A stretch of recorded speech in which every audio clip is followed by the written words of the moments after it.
Hello everyone, कैसे हो आप सब। तो आज एक और शानदार वीडियो के साथ हम आ चुके हैं।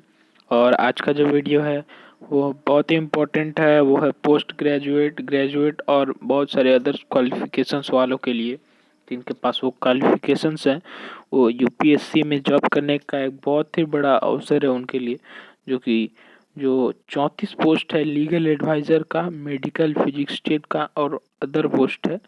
तो जो कि स्टार्ट हो रहा है। तो जो यूपीएससी रिक्वायरमेंट जो है 2020-21 का, यानी यूनियन पब्लिक सर्विस कमीशन जो इसने है रिलीज किया है notification for the requirement of post assistant legal adviser के लिए और मेडिकल, ये जो एक लीगल एडवाइज़र है, फिर से मेडिकल फिजिक्स है और अदर्स के लिए।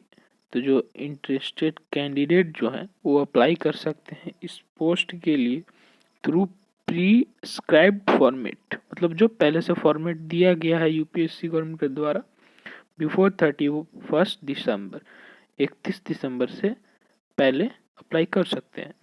तो जो इम्पोर्टेंट डेट्स आपको बता दें वो है, इम्पोर्टेंट डेट्स जो है आपके वो है 31 दिसंबर जो है सबमिशन हो जाएगा, ऑनलाइन का क्लोज हो जाएगा। 31 दिसंबर जो है लास्ट डेट है कि आप अप्लाई कर सकते हैं। तो last date for printing of completing of submitting online application is 1 January 2021।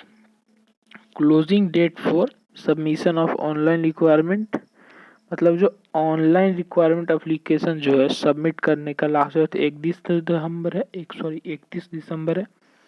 और उसके बाद जो लास्ट डेट है printing of completing of submitting online application, online application जो कंप्लीट करने के लिए प्रिंट करने का जो लास्ट डेट है वो है 1 जनवरी और सबमिशन करने का 31 दिसंबर।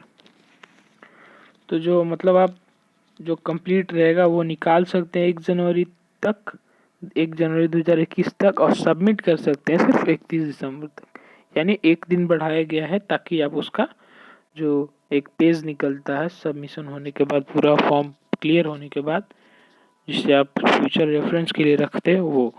और जो यूपीएससी रिक्वायरमेंट 2020-21 वैकेंसी का जो डिटेल्स है उसमें जो लीगल एडवाइज़र के लिए है वो 2 पोस्ट है, और मेडिकल फिजिक्स के लिए 4 पोस्ट है, और पब्लिक प्रोसिक्यूटर के लिए 10 पोस्ट है, और असिस्टेंट इंजीनियर यानी इलेक्ट्रिकल वाले जो होंगे उनके लिए 18 पोस्ट है।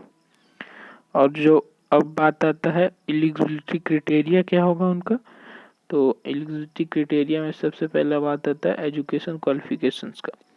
तो जो असिस्टेंट लीगल एडवाइज़र होंगे उन्हें इस पोस्ट के लिए डिग्री इन लॉ होना चाहिए फ्रॉम रिकॉग्नाइज्ड यूनिवर्सिटी, या फिर मास्टर डिग्री होना चाहिए लॉ से फ्रॉम रिकॉग्नाइज्ड यूनिवर्सिटी या फिर इंस्टीट्यूट। क्या क्या होना चाहिए, डिग्री इन लॉ होना चाहिए रिकॉग्नाइज्ड यूनिवर्सिटी या फिर इंस्टीट्यूट से, या फिर मास्टर डिग्री होना चाहिए लॉ में, मास्टर डिग्री कोई भी रिकॉग्नाइज्ड यूनिवर्सिटी से असिस्टेंट लीगल पोस्ट के लिए। उसके बाद मेडिकल फिजिक्स के लिए पोस्ट ग्रेजुएट डिग्री होना चाहिए, पोस्ट ग्रेजुएट होना चाहिए फिजिक्स में from a recognised university, plus MSc होना चाहिए डिप्लोमा में, एमएससी होना चाहिए डिप्लोमा में इन रेडियोलॉजी और medical physics from a recognised university and internship of minimum 12 month. मतलब जो इनका इंटर्नशिप होगा वो कम से कम 12 महीने का होना चाहिए किसी भी रिकॉग्नाइज्ड या फिर well equipped radiation therapy department से। और जो बेसिक डिग्री होगा साइंस में from a recognised university which physics as one of the main subject. तो उनका जो थेरेपी रहेगा, रेडियोथेरेपी, उनका जो रहेगा वो एक साइंस किसी भी रिकॉग्नाइज्ड यूनिवर्सिटी से रहेगा, उनका फिजिक्स एक मेन सब्जेक्ट के रूप में रहेगा। पोस्ट ग्रेजुएट डिग्री होनी चाहिए रेडियोलॉजी में या फिर मेडिकल फिजिक्स में।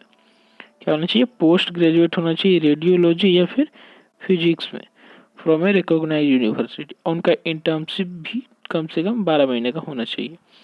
तो इक्विप रेडिएशन थेरेपी डिपार्टमेंट, तो वो हो जाएगा उनके लिए मेडिकल फिजिक्स के लिए। तो जो अब पब्लिक प्रोसिक्यूटर की बात करते हैं, तो जो पब्लिक प्रोसिक्यूटर होंगे उनको भी डिग्री इन लॉ होना चाहिए रिकॉग्नाइज यूनिवर्सिटी से। और फिर से जो बेसिक नॉलेज है वर्ड प्रोसेसिंग का कंप्यूटर पर, वो भी उन्हें होना चाहिए ताकि उन्हें हेल्प मिलेगा कंप्यूटर वर्क करने में। अब जो असिस्टेंट इंजीनियर हैं उनके लिए इलेक्ट्रिकल सबसे पहले उनका होना चाहिए, उसके बाद डिग्री होना चाहिए इलेक्ट्रिकल इंजीनियरिंग से फ्रॉम ए रिकॉग्नाइज यूनिवर्सिटी या फिर इंस्टीट्यूट या फिर उसका इक्विवेलेंट होना चाहिए। अब बात आता है कि आप अप्लाई कैसे करें।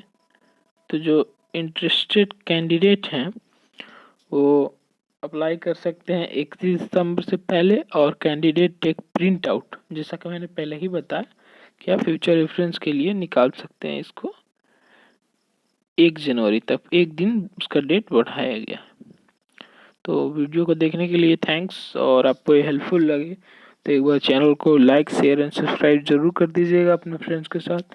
ऐसे ही बहुत सारे नए नए वीडियोस आते रहेंगे ताकि आप जॉब वैकेंसी भरे, आप जॉब करें और इस देश का विकास में हाथ बटाएं। तब तक के लिए stay safe, stay healthy. Thank you for watching the video.